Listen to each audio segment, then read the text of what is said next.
권미란의 인사이드 아웃, 오늘은 산업을 알면 수익이 보인다입니다. 미디어스피어 강정수 박사입니다. 박사님 안녕하세요. 안녕하세요. 반갑습니다. 지난번에 클래스통 저희 첫 출연, 클래스통 1회 방송에 출연해 주셨어요. 예, 그때 챗 GPT, 오픈 AI 같은 생성형 AI 이야기 해주셨는데요. 자, 오늘은 어떤 주제를 가지고 이야기를 해주실지 주제 공개해 보도록 하겠습니다. 모빌리티 시장의 혁신 테슬라의 오늘과 미래. 네. AI만 하시는 줄 알았더니 네. AI 관련 책도 내셨잖아요. 네네네네. 예, 그런데 또 박사님께서 테슬라에 대해서도 진심이시더라고요. 네, 어떤 테슬라 활동을 하고 계시죠? 테슬라 관련해서는 사실 제가 독일에서 공부를 해서 독일에서 학부부터 다시 하는 바람에 독일에서는 경영학, 경제학 할 때 이 자동차 산업에 대한 공부를 같이 하거든요. 모든 이그젬플 예들이 다 자동차 산업이다 보니까 그런 식으로 해서 이렇게 자동차 많은 좀 인연이 있는데요. 테슬라 같은 경우에도 사실 스터디가 돼서 사실은 그 책도 하나 내려고 하고 있어요. 그래서 조금 자율주행이나 이런 쪽보다는 엔지니어 베이스에서 테슬라의 생산 공정 혁신 자체가 얼마나 큰 의미를 가지고 있는지, 테슬라가 앞으로 얼마나 더 질주할 수 있을지, 어떤 혁신의 길을 걸어왔는지 이런 부분들 좀 담아내려고 하고 있습니다. 네. 독일에서는 경제 경영을 자동차로 배우는군요. 네, 워낙 제1의 산업이니까요. 네. 그렇게 되면서 자동차 산업에 대한 관심을 가지게 되셨고, 그러면서 자연스럽게 2020년대는 뭐 AI도 AI지만 사실 뭐 모빌리티의 시대라고 볼 수 있는 그 시기가 아닌가 싶어요. 그러면서 테슬라까지도 함께 관심을 가지시고 또 책도 지금 쓰고 계시고요. 또 채널도 하시는 거 알고 있어요. 채널 사실은 오테라라고, 오늘의 테슬라라고 그런 채널도 하고 있습니다. 업데이트를 정말 열심히 하시더라고요. 그래서 테슬라 통이신지 오늘 여러분들께서 확인을 해보실 수 있는 시간입니다. 자, 테슬라 자동차 기업일까요? IT 테크 기업일까요? 사실은 두 개 답니다. 그러니까 전통적인 자동차 기업이라고 할 수 있죠. 우선은 테슬라의 가장 큰 특징이라는 거는 자동차 산업에서도 수직적 통합이 대단히 잘 돼 있어요. 우선은 이 리튬 채굴에서부터 리튬 정제, 그리고 이것의 배터리를 만드는 부분, 그리고 여기에서 자동차를 만들고 여기에 자동차에 필요한 소프트웨어를 만들고 뭐 이런 부분들까지가 다 수직적 통합이 잘 되어 있거든요. 배터리도 밸류체인에 포함하고 있다고 봐야 되나요? 그렇죠. 배터리 같은 경우에도 한 15%에서 한 20% 정도는 자급자족을 하고 있거든요. 그러니까 자체 생산을 하고 있어요. 특히 4680이라고 하는 지금 새로운 효율성이 대단히 높은 이 4680 배터리 같은 경우는 지금 너바다라든지 텍사스에서 생산이 되고 있거든요. 그래서 이런 부분에서 에너지 부분이 또 있고요. 또 테슬라는 이런 자동차 산업 말고 기본적으로 메가팩이라든지 파워월이라든지 이렇게 하는 에너지 산업 분야를 갖고 있어요. 그래서 에너지가 우리가 태양열이라든지 바람, 풍력에 의해서 생산이 되면, 태양광이라든지 풍력에 의해서 생산이 되면 이거를 중간에 저장하는 공간들이 필요하거든요. 이러한 저장 장치라고 해서 메가팩이라는 사업들을 되게 크게 벌려나가고 있고요. 그래서 에너지 부분들도 함께 테슬라는 좀 가지고 있습니다. 그래서 이런 부분으로 볼 때는 전통적인 자동차 부분에서 조금 색다른 면이라고 볼 수가 있는데요. 과연 테크 기업이냐, 즉 아마존이라든지 알파벳이라든지 페이스북이라든지 마이크로소프트와 같은 테크 기업이라 볼 수 있냐면 볼 수 있습니다. 왜냐하면 이러한 수직적 통합을 하는 가운데에서 소프트웨어라는 부분이 있거든요. 소프트웨어는 크게 두 가지가 있어요. 하나는 예를 들자면 이번에 사이버 트럭 같은 경우에는 모델 S에는 전선줄이 300km가 쓰였었어요. 그 안에 모든 전선줄들 다 합치면 이번에 100m만 쓰입니다. 100m만 쓰여서 중간중간에 전선으로 연결해야 될 부분들을 이더넷으로 연결을 하고 있거든요. 이 정도로 사이버 트럭 같은 경우에는 기술적인 측면에서 독특한 면을 갖고 있는데, 이 이더넷으로 연결한다는 건 뭐냐면 통신으로 연결해요. 통신으로 연결해요. 부품과 부품 사이를, 자동차 부품과 부품 사이를 통신으로 연결하고 이것을 다 제어할 수 있는 소프트웨어 파워를 가지고 있습니다. 이것은 자동차 OS를 만들러 가는 길로 가고 있다라고 볼 수가 있거든요. 이런 부분에서 자동차 OS를 아마 가장 처음 만드는 기업이 될 거고, 이런 부분에서 테크 기업이라는 부분이 있고요. 그리고 이제 FSD라고 해서 지금 북미 지역에서만 쓰고 있는 풀 셀프 드라이빙이라는 이 솔루션, 그러니까 하드웨어하고도 연결이 되어 있어요. 그러니까 하드웨어 지금 3에서 하드웨어 4로 지금 가고 있는데, 센서들과 그리고 테슬라가 자체 설계한, 그러니까 생산은 지금 TSMC라든지 이런 데서 하고 있고, 삼성전자가 앞으로 그 칩을 생산하기로도 계약을 하고 있는데요. 그러한 테슬라 칩, 이 테슬라 칩 하나 정도의 퍼포먼스가 어느 정도냐면 우리가 M1 칩이라고 하고 있는 애플의 M1 칩이 대단히 성능이 좋다고 평가를 했는데 그것이 52개가 들어간 거랑 똑같은 거예요. 그 정도로 칩 하나예요. 테슬라가 그런 칩을 하드웨어를 가지고 있고 자체 생산인가요? 네, 그러니까 설계죠. 예. 설계하고 파운더리는 지금 TSMC가 하고 있는 거고요. 네. 그래서 이러한 우리가 FSD라는 것은 이런 하드웨어 4라고 하는 지금 네 번째 버전인 거죠. 이런 부분이 받쳐지면서 여기서 지금 셀프 드라이빙이라는 자율주행이라는 것들이 미국에서 실험되고 있는데요.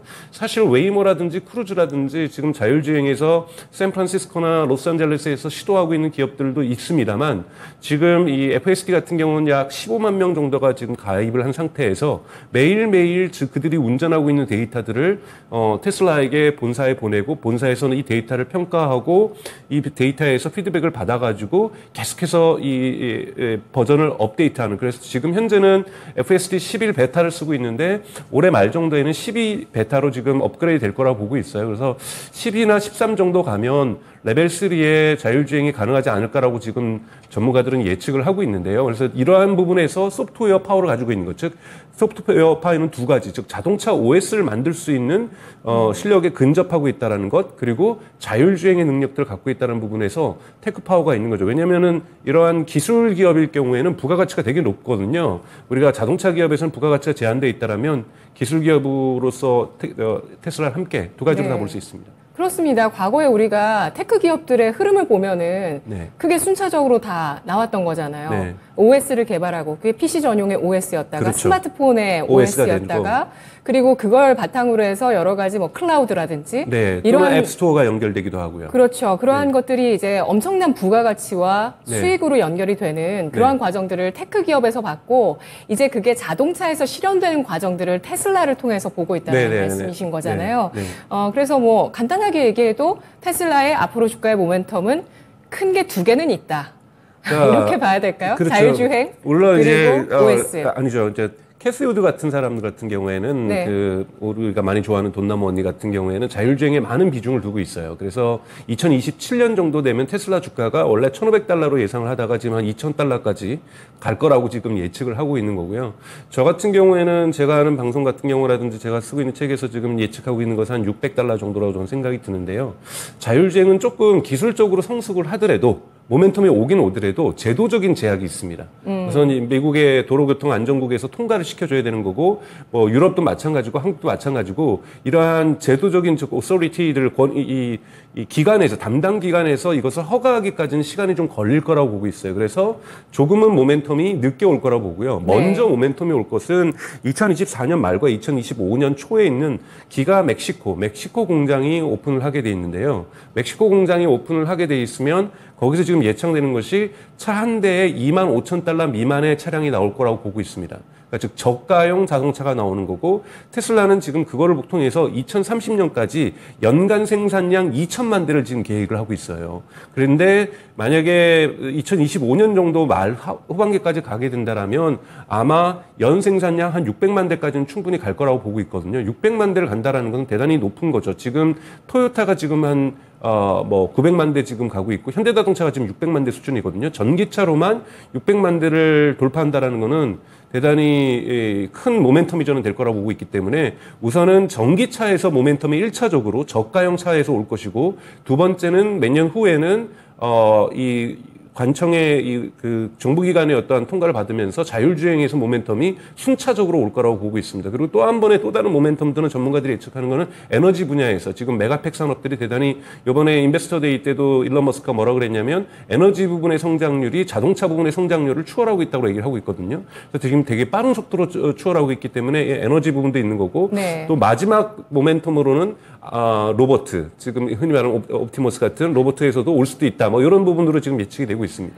네, 쭉 정리를 해주셨어요. 그리고 의외로 OS는 빠져 있네요. 그러니까 뭐 OS 같은 경우는 기본적으로 갈 거니까 OS 정도가 이제 나와야 사실은 자율주행도 꽃을 필 거라고 보고 있는데요. OS 정도도 2025년 정도에 나올 수 있을 거라고 보고 있기 때문에 이런 부분에서도 모멘텀들은 있을 거라고 보고 있습니다. 네, 그렇습니다.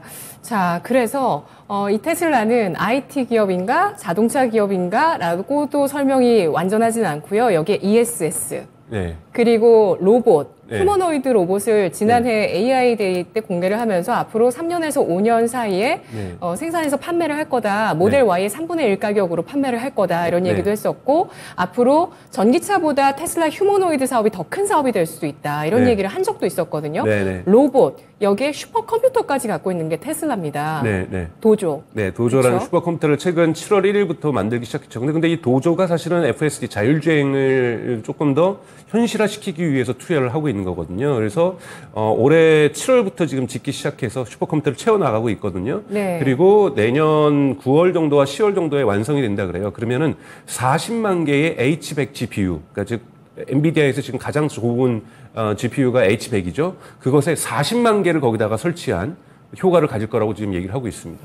네, 강 박사님이 유튜브를 통해서 테슬라 인사이드라는 말씀을 많이 하시더라고요. 테슬라의 새로운 전략이라고 이야기를 하셨는데 정확하게 무슨 의미인지 또 머스크가 펼치는 테슬라 인사이드가 뭔지 설명해 주시죠. 이건 제가 만들어낸 말인데요.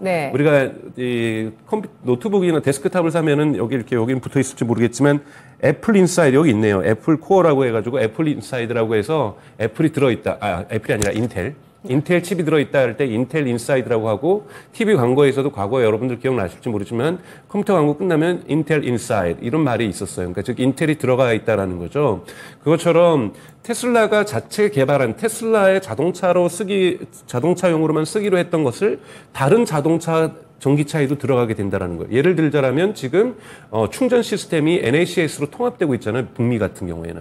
CSS만을 쓰고 있었던 그러니까 테슬라를 제외한 모든 자동차 기업들은 CSS라는 방식으로 충전 방식을 쓰고 있었는데요. 지금 포드라든지 GM이라든지 볼보라든지 메르세데스라든지 이러한 기업들이 다 하나둘 속속 지금 우리도 2025년부터는 NACS, 지금 테슬라와 같은 방식으로 충전 방식을 선택하겠다. 즉, 테슬라 거를 선택을 하게 되는 거죠. 테슬라 거는 이게 독특한 방식이었거든요. 이거를 선택을 하고 그 대신에 조건으로는 테슬라가 갖고 있는 북미 지역에 갖고 있는 12,000개의 충전소에서 이런 차들도 충전할 수 있게 한다라고 얘기를 했고, 요번에 2, 4분기 실적 발표 어닝콜 할 때 뭐라 그랬냐면 또 일론 머스크가 우리 FSD를 자율주행 이 솔루션을 미국에 있는 큰 전통적인, 미국이란 말을 안 했어요. 전통적인 카 메이커가 이것을 도입하기 위한 대화를 시작하고 있는데 이게 얼리 스테이지 수준이다. 지금 막 시작하고 있다고 얘기를 하고 있는 거예요. 그러면 FSD 같은 경우에도 많은 전문가들은 그거를 포드라고 예상을 하고 있습니다. 포드는 얼마 전에 자율주행을 포기했거든요. 지금 GM 같은 경우에는 크루저라는 것들을 계속해서 가져가고 있는 거고요. 그렇기 때문에 지금 포드가 될 가능성이 높은데 그러면 포드 안에다가 테슬라의 FSD를 설치하게 되는 거죠. 그것뿐만이 아니라 저는 일본 자동차들 중에서도 중소규모의 일본 자동차들, 예를 들면 혼다 같은 경우에도 혼다 혼자서 미국의 자율주행을 지금 막 개발을 해가지고 막대한 돈을 들여서 이걸 현실화시키기까지는 너무 리스크가 크다라는 거죠. 그럼 혼다 같은 경우에도 충분히 테슬라에게 우리 테슬라 인사이드 하고 싶다. 테슬라의 FSD를 가져가고 싶다. 이런 거를 저는 테슬라 인사이드라고 얘기를 하는 거고, 즉 수평적으로 확대하는 거죠. 테슬라의 소프트웨어를 테슬라의 충전 시스템을 테슬라가 갖고 있는 건전지, 그러니까 배터리 시스템인 4680 시스템들을 이런 부분들을 가져가게 한다라는 것. 요번에 에너지 부분에서도 메가팩 같은 경우도 테슬라가 관련된 특허들을 갖다가 다 공유하겠다 이런 얘기를 하고 있거든요. 그러니까 테슬라의 기술들을 갖다가 원한다라면 다 가져가서 써라. 그 안에다가 테슬라 메이드 인 테슬라, 메이드 바이 테슬라 이거를 이제 집어넣으면 된다는 거죠. 이런 의미로서 제가 테슬라 인사이드라는 단어를 쓰고 있습니다. 네, 그러면 지금 이러한 것들이 현재로서는 시작 단계라고 본다면 그렇죠. 근데 요번에 사실은 2, 4분기 그 실적 발표 전에 좀 테슬라 주가가 계속해서 랠리를 했었잖아요. 상승 랠리를 했었는데 그때 그 랠리의 모멘텀들이 바로 NACS를 갖다가 충전 시스템을 갖다가 미국이라든지 유럽 기업들이 자동차 기업들이 사용하겠다라는 이러한 발표들이 속속 나오면서 주가가 올라갔던 거거든요. 만약에 포드라든지 혼다라든지 이런 기업들이 테슬라의 자율주행 시스템인 FSD를 수용하겠다라고 발표한다라면 주가 상승에는 큰 모멘텀이 될 거라고 저는 생각하고 있습니다. 네, 테슬라 이후에는 실적 발표하고 나서 좀 수익성에 대한 얘기가 나오면서 주가 좀 조정이긴 한데요. 그러면은 테슬라 인사이드 언제쯤 현실화가 될까요? 우선 FSD 같은 경우에는 조금 시간이 우선 걸릴 거라고 보기 때문에 2025년 정도로 해서 아마 그 FSD가 확정이 돼서 포드도 사용할 건데요. 근데 그 전부터 뉴스는 나올 거라고 보고 있어요. 2024년 정도. 왜냐하면 포드가 생산하는 그러니까 FSD를 쓰려고 한다라면 하드웨어도 그거에 맞춰줘야 되거든요. 그러니까 예를 들면은 흔히 말하는 8개의 센서가 그러니까 카메라 센서가 들어간다든지 라다가 뭐 혹시 지금 들어갈지 레이더가 들어갈지 말지 지금 논쟁이 되고 있는데 들어간다는 썰도 있고 안 들어간다는 말도 있는데 레이더가 들어갈지 즉 테슬라의 표준 하드웨어를 갖춰줘야 여기에 테슬라의 소프트웨어가 탑재돼서 업그레이드 되면서 자율주행이 가능해지는 거거든요. 그러려면 포드 같은 경우는 2025년부터 혹시 FSD가 자율주행이 가능하다 할지라도 2024년부터는 자체 생산하는 자동차에 이미 그 하드웨어를 장착해야만 하는 거고 그 소식은 아마 2024년부터 내년부터 들려올 가능성이 좀 높다라고 보고 있습니다. 네. 와, 얘기 들어보니까 결국에는 테슬라가 처음에 전기차 시작을 했을 때도 다 전기차 들어와라 특허 공개하겠다 이런 식으로 해서 시장 넓히는데 네. 굉장히 주력을 했었는데 여기까지 와서 보니까 이제 앞으로 테슬라가 그러니까 겉은 포드지만 안은 테슬라인 거잖아요. 네네. 그런 식으로 테슬라 인사이드화 되는 네. 그러한 모멘텀을 펼쳐줄 것이다 이렇게 예상을 네. 해주셨어요. 근데 또 목표 주가는 예상보다는 좀 보수적으로 주셨는데 네네. 좀 얘기해 보도록 하겠습니다. 2분기 실적 발표가 7월 중순에 있었는데요.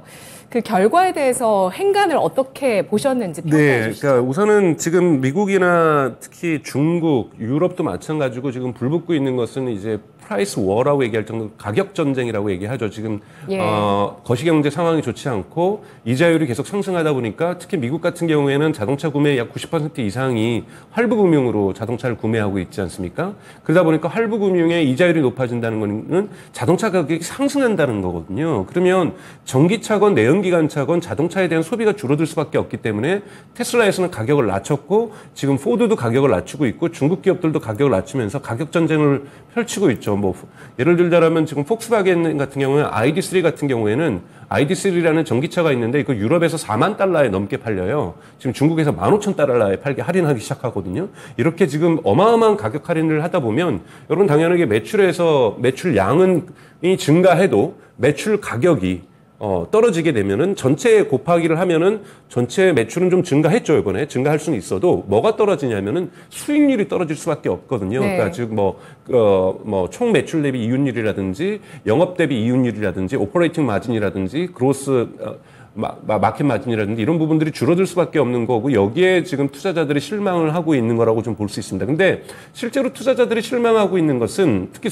기관 투자자들이 실망하고 있는 것은 지금 테슬라 쪽에서 밝히지 않고 있는 게 뭐냐면 이게 저점이다. 그러니까 더 이상 떨어질 일은 없다. 이제 상승할 일만 남았다. 이게 뭐냐면 규모의 경제가 마구마구 일어나면 이 똑같은 차를 만들더라도 1000대의 차를 만들더라도 더 적은 비용으로 만드는 것이 규모의 경제잖아요. 즉 가격이 떨어진다 할지라도 테슬라의 지금 상하이 공장은 지금 완전한 규모의 경제를 이뤄내고 있거든요. 규모 경제 꽃을 지금 피고 있다라고 볼 수 있고 지금 베를린 기가팩토리 공장이 가동률이 50%밖에 안 됩니다. 이 부분을 좀 더 높여내고 지금 텍사스에 있는 오스틴에 있는 이 텍사스 기가팩토리도 가동률이 50%를 조금 넘어서고 있어요.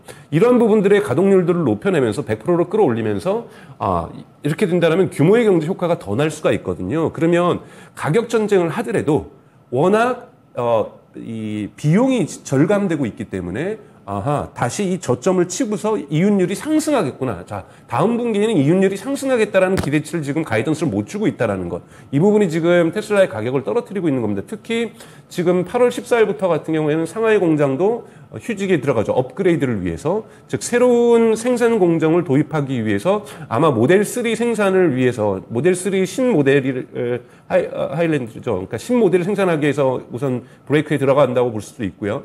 그리고 벨린 공장과 텍사스 공장도 8월 달에 브레이크를 들어갑니다. 그래서 일론 머스크가 어닝콜 때 얘기했던 것은 3, 4분기 때는 심지어는 이 딜리버리 차량 생산도 줄어들 것이다. 차량 매출도 줄어들 것이라고 미리 가이던스를 줬거든요. 그러다 보니까 이 3, 4분기에 대한 실망이 많다 보니까 3, 4분기에 이 기대치를 갖다가 많이 하향 조정하면서 주가가 지금 박보 상태에 있지 않나 이렇게 보고 있습니다. 그러면 박사님께서 예상하시는 테슬라의 수익성 개선 시기는 언제쯤일까요? 이번 4, 4분기죠. 4, 4분기에 저는 3, 4분기에 이런 공장의 업그레이드가 끝나면 4, 4분기 때는 대단히 힘있게 치고 올라갈 거라고 저는 보고 있거든요. 또 4, 4분기 때 기대되고 있는 것이 사이버 트럭의 이제 출시에 있죠. 사이버 트럭이 지금 거의 파일럿 프로덕션도 마친 상태에서 이제 본격적인 이 어셈블리에서 라인 생산에 들어가게 되기 때문에 4, 4분기에는 사이버 트럭이 저는 공개되고, 그리고 상하이 공장에서 신형 모델 3, 그러니까 모델 3가 신형이 이제 페이스리프트가 나오죠. 신형 모델 3가 생산이 되고 이것이 팔려 나가기 시작하면서 지금 모델 Y에 집중되어 있는 판매가 모델 3로도 불이 붙어 이전되고, 그리고 업그레이드를 위해서 쉬었던 베를린 공장이나 텍사스 공장도 가동률이 좋아지면서 수익률이 이제 그러니까 떨어지는 것이 저점을 찍으면서 다시 4, 4분기 때는 전 상승할 거라고 보고 있거든요. 그래서 4, 4분기가 테슬라 어떠한 주식의 어떤 상승의 전환점이 되지 않을까, 즉 10월까지는 가봐야 되지 않을까라고 생각이 들고 있습니다.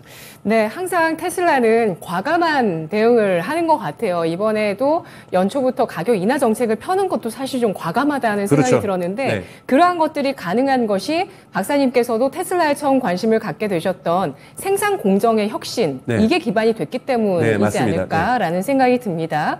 그래서 이 부분도 중요한데 지금 시간이 얼마 남지 않았기 때문에 또 네. 충분히 설명해 주셨다 생각을 하고 넘어가도록 하고요. 그 새로운 모델들에 대한 얘기들을 좀 더 해보도록 할게요. 네, 네.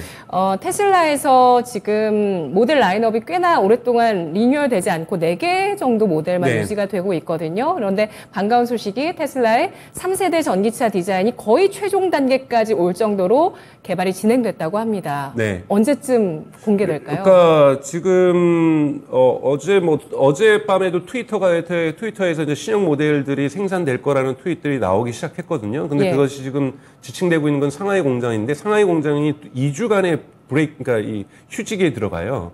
이 휴직에 들어간다는 거는 이 생산 라인 공정을 갖다가 셋업을 다시 한다는 거거든요. 여기에서 생산될 것은 반드시 모델 3 신형 모델일 수밖에 없다라는 거죠. 그래서 아마 그렇게 될 경우에는 9월 초에는 모델 3가 아마 직접 생산이 시작되는 이 시점이라고 볼 수가 있습니다. 그래서 9월 달에는 모델 3 신형 모델을 저희가 구경할 수 있을 거라고 보고 있습니다. 네, 그리고 아까 잠깐 말씀을 해주셨던 사이버 트럭 같은 경우는 이제 4, 예. 4분기 때부터 이제 본격적인 생산이 들어갈 거고, 예. 또 세미 트럭 같은 경우에 이제 지난주에 펩시콜라에서 8개월간에 걸친 이 세미 트럭에 대한 21대를 갖다 운영을 하면서 평가하는 보고대회를 가졌어요. 거기에서 세미 트럭에 대해서 만족도가 너무나도 크고 비용 절감 효과도 디젤 트럭 대비 25%가 있었다라고 발표를 했거든요. 이러한 테스트가 이제 본격적으로 끝났기 때문에 아마 세미 트럭도 올해 말 정도부터는 본격적인 양산 체계에 들어갈 거라고 보고 있습니다. 그래서 세미 트럭도 이제는 이러한 전략적인 파트너들, 펩시콜라라든지 이런 데만 줬던 것들에서 일반에서도 판매가 되는 이러한 부분들이 나올 거라고 좀 보고 있고요. 왜냐하면 지금 테슬라가 오스틴 공장에서부터 테슬라의 프레몬트 공장까지 있는 고속도로에다가 이 세미 트럭이 충전할 수 있는 충전소를 설치하고 있거든요. 세미 트럭이 사이버 트럭 맞죠? 네네네. 네. 좋습니다. 아니, 사이버 트럭 말고 이 트럭 세마이. 큰 대형 트럭이요. 네네네. 3,000톤까지 싣고 갈 수 있는 이 대형 트럭이 또 있거든요. 이 대형 트럭 충전소를 설치를 하고 있기 때문에 이 그러니까 사이버가 아니라 세미 트럭 세미에 대한 이 라인들도 구축이 되고 있기 때문에 세미도 본격적으로 생산을 할 거라 보고 있습니다. 예, 그러면은 뭐 신형 모델의 모멘텀은 저기 트럭 세미죠. 예, 네. 지금 화면으로 보여드리고 있어요. 그러면 네. 신형 모델의 모멘텀은 3가지인 건가요? 그렇죠. 모델 3의 신형 모델, 그 다음에 작년 사실 12월에 공표를 했어요. 그래서 12월 세미는 만들어졌지만 예. 펩시콜라에만 팔았거든요. 그랬던 것에 테스트 리즈를 거쳐서 이제 대량 양산 체계에 들어간다는 거고, 사이버 트럭이 이제 양산 체계에 들어간다는 거죠. 그래서 올해 신형 모델의 양산 체계가 3개라고 볼 수가 있습니다. 알겠습니다. 테슬라 주식 지금 사도 늦지 않았을까 질문 드리겠습니다. 테슬라가 연초에 샀으면 정말 좋았을 것 그렇죠, 같은데. 그렇죠. 많은 분들이 연초에 많이 사셔서 차익 실현을 하셨을 거라고 보고요. 제가 근데 예, 뭐 주식 맞아요. 전문가가 아니기 때문에 네네. 여러분들에게 뭘 사라 말라 이렇게 말씀 못 드리는데, 그냥 예. 제가 생각하기에 지금이 좋은 때가 아닌가라고 저는 생각하고 있습니다. 지금 이렇게 답보 상태에 있는 것, 이제 곧 새로운 신형 모델들이 나오면서 치고 올라갈 랠리가 시작될 수 있다고 저는 생각이 들기 때문에 네. 이거는 뭐 시청자분들께서 잘 판단하셔야 될 문제라고 저는 생각이 듭니다. 네, 정말 모처럼 만의 그런 신형 모델 출시에 대한 이야기들이 구체화되면서 우리 네. 배터리 기업들까지도 좀 투자 심리에 영향을 받기도 했었는데요. 테슬라 3가지 모델의 모멘텀들 마음에 안 드세요? 아, 좋습니다. 배터리죠. 네, 그런 모멘텀을 받기도 했었는데 테슬라의 세 가지 신형 모델들 대기를 하고 있는 상황에서 연말에 그런 모멘텀들이 본격화될 상황에서 간밤에 테슬라의 주가는 $250 아래에서 마감됐습니다. 너무 좋네요. 네, 현재 이 가격에서 어떻게 또 주가가 앞으로 움직이게 될지 기대해 보도록 하겠습니다. 네. 박사님 고맙습니다. 고맙습니다.